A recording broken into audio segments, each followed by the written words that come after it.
Inireklamo ni Barangay Kagawad Annalyn Santos sa mga kapulisan si Barangay Rosario Captain Eli de la Cruz kaugnay ng umano'y pagsasara nito sa burulan ng barangay. Ayon kay Kagawad Santos, hindi umano dapat ipagkait sa mga mamamayan ang paggamit ng burulan dahil ito ay tapos na at maaari nang gamitin. Actually, ito, tinanggal ko na to nung isang araw. Tinanggal ko na tong paskil na to. Ngayon, nilagyan na ng close. Dati walang close. Ngayon, nagtaka ako, bakit may close? Under construction, tapos naman. CR na lang naman, pinaliwanag ko sa kanya kanina.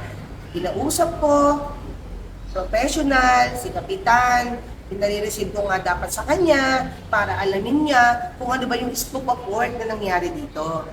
Ang sabi niya sa akin, keso, kailangan daw may permit. Anong permit? Ni-repair lang ito. Hindi naman to wala namang kinonstruct dito. Repair lang. Ngayon, meron palang ibuburol na patay na hindi nila pinayagan. Ang gusto ni Kapitan, ipaburol doon sa hunters, doon sa ilalim ng basketball court. Taka ako, bakit mo doon ipabuburol? Ito naman ang burulan. Tama ba? Humingi rin ng pahayag ang Ainus kay Kapitan Eli de la Cruz at ayon sa kanya, hindi pa umano lubusang tapos ang burulan dahil may mga nakita pa siyang problema sa pasilidad dahilan ng pansamantalang pagsara nito. Ang burulan na yon, nirepair niya. Hanggang ngayon, meron pang dapat na ayusin. Unang-una, yung CR, hindi pa ayos. Yung downspout nang gagaling sa bubong, hindi pa rin meron akong napansin na dapat ayusin. At saka yung drainage system.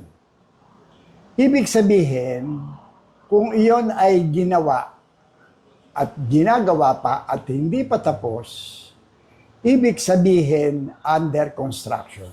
Hindi naman din ako nagpabaya na bawal magpaburol, sarado.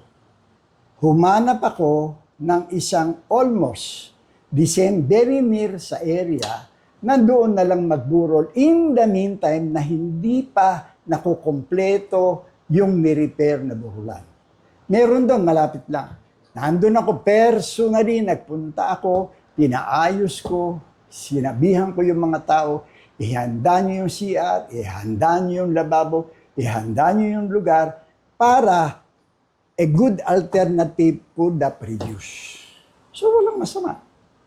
I-hold muna in abeyance until it is formally completed and formally turned over sa barangay.